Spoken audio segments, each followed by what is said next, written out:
सर्वेभ्यः स्वागतं शुभस्वागतम्। अद्य वयं सूक्तिस्तबकः इति पाठस्य अभ्यासं सम्पादयामः।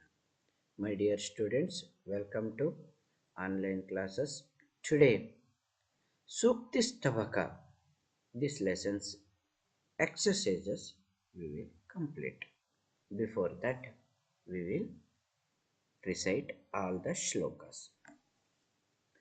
उद्यमेन हि सिद्ध्यन्ति कार्याणि न मनोरथैः न हि सुप्तस्य सिंहस्य प्रविशन्ति मुखे मृगाः।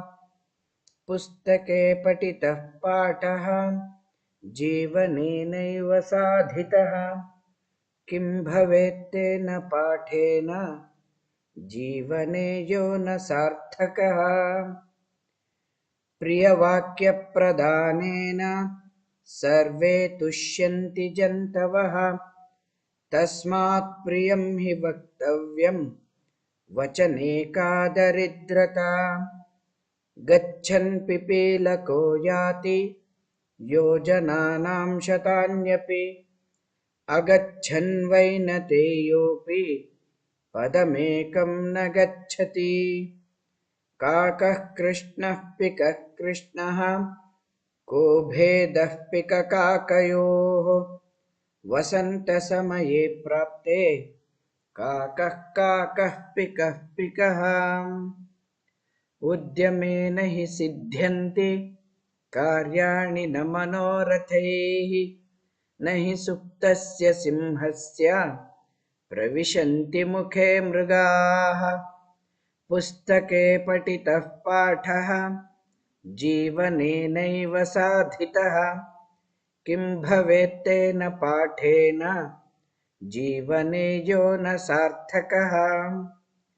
प्रियवाक्यप्रदानेन सर्वे तुष्यन्ति जन्तवः तस्मात् प्रियं हि वक्तव्यं वचने का दरिद्रता।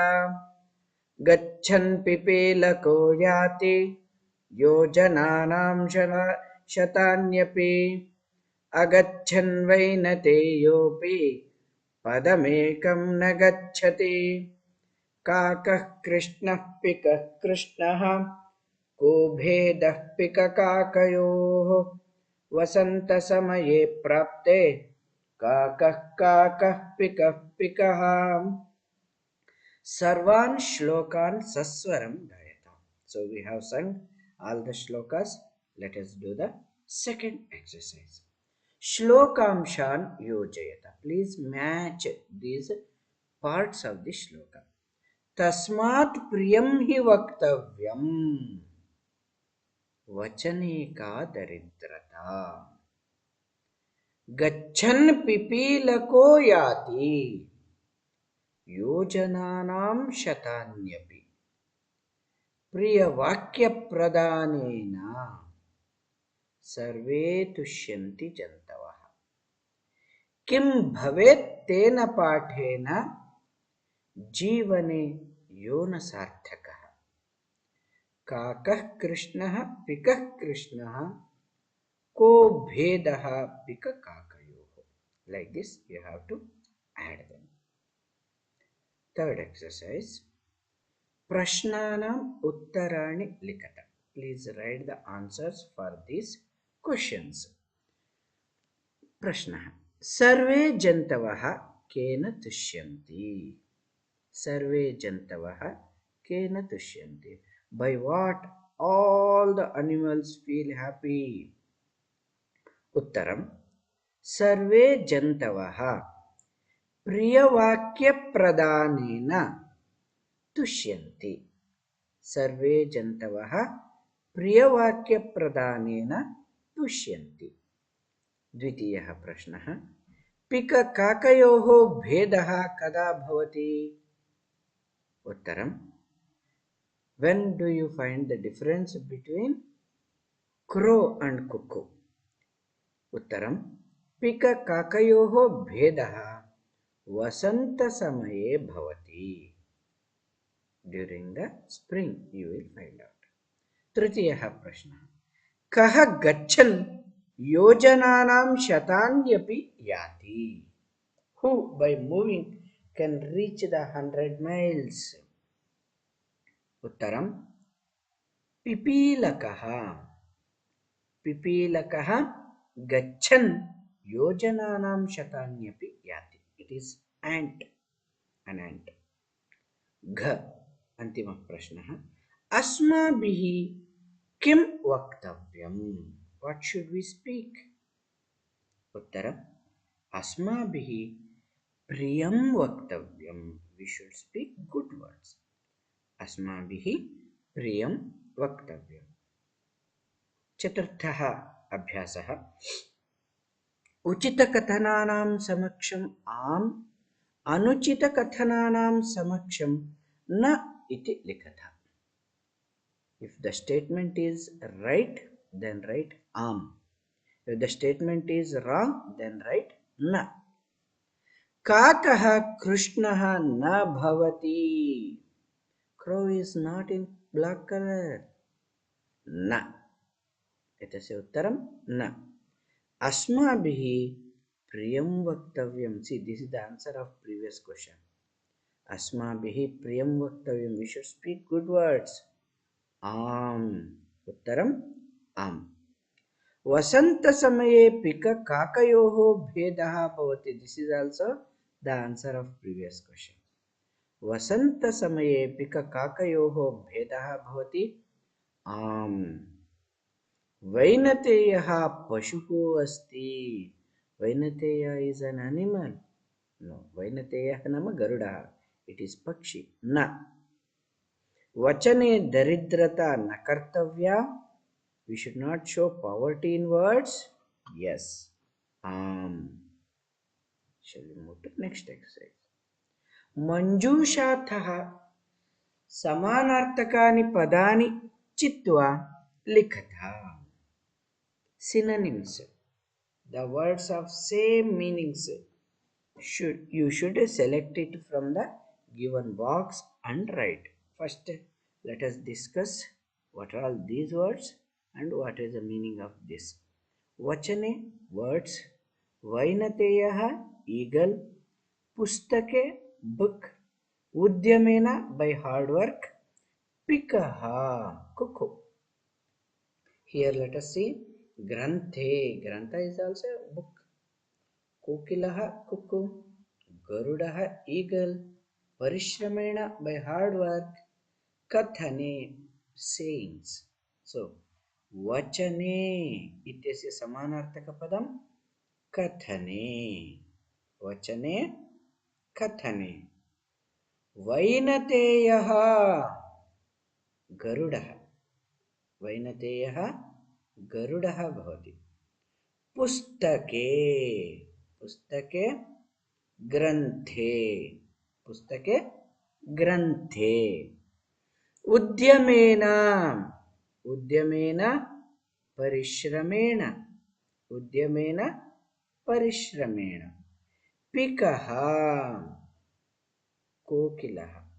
पिकः इत्यस्य समानार्थकपदं कोकिलः. अनन्तराभ्यासं पठामः. विलोमपदानि योजयत. Now match the opposite words. First let us see what is the meaning of them, then we will do. Sartakaha, meaningful. Krishnaha, black. Anuktam, not told. Gacchati, go. Jagrutasya, awaken. Awaken. First, sartakaha, meaningful. Tasya vilomapadam. Nirarthakaha, meaningless. Nirarthaka means meaningless. Krishnaha, Shwetaha, here only given. Krishnaha, Shwetaha. Anuktam, Uktam. Anuktam, Uktam. Gacchati, Agacchati. Gacchati means go. Agacchati means comes. Jagrutasya. one who is awakened. Suptasya. Supta means one who is sleeping. Okay. So with this, we have ended the exercises of Sukti Stavaka. I hope all of you understood and enjoyed the shlokas. Is it? Once again, we will recite all the shlokas. उद्यमेन हि सिद्ध्यन्ति कार्याणि न मनोरथैः उद्यमेन हि सिद्ध्यन्ति कार्याणि न मनोरथैः. My dear students, second time when I say, please repeat with me loudly. उद्यमेन हि सिद्ध्यन्ति कार्याणि न मनोरथैः उद्यमेन हि सिद्ध्यन्ति कार्याणि न मनोरथैः न हि सुप्तस्य सिंहस्य प्रविशन्ति मुखे मृगाः न हि सुप्तस्य सिंहस्य प्रविशन्ति मुखे मृगाः पुस्तके पठितः पाठः जीवनेनैव साधितः पुस्तके पठितः पाठः जीवनेनैव साधितः किं भवेत्तेन पाठेन जीवने यो न सार्थकः किं भवेत्तेन पाठेन जीवने यो न सार्थकः प्रियवाक्यप्रदानेन सर्वे तुष्यन्ति जन्तवः प्रियवाक्यप्रदानेन सर्वे तुष्यन्ति जन्तवः तस्मात् प्रियं हि वक्तव्यं वचने का दरिद्रता तस्मात् प्रियं हि वक्तव्यं वचने का दरिद्रता गच्छन् पिपीलको याति योजनानां शतान्यपि गच्छन् पिपीलको याति योजनानां शतान्यपि अगच्छन् वैनतेयोऽपि पदमेकं न गच्छति अगच्छन् वैनतेयोऽपि पदमेकं न गच्छति काकः कृष्णः पिकः कृष्णः को भेदः पिककाकयोः काकः कृष्णः पिकः कृष्णः को भेदः पिककाकयोः वसन्तसमये प्राप्ते काकः काकः पिकः पिकः वसन्तसमये प्राप्ते काकः काकः पिकः पिकः. Like this, you have to practice reciting these shlokas. It will help you a lot. It will help you to improve your vocabulary. It will help you to pronounce properly. It will help you to catch the rhythm. When you practice with the rhythm, it is very easy to by heart. Okay? Have a nice day. भवतु शुभदिनं भवतु अनुदिनं गृहे एव तिष्ठन्तु स्वस्थाः जीवन्तु आरोग्यं परमं भाग्यं. धन्यवादाः.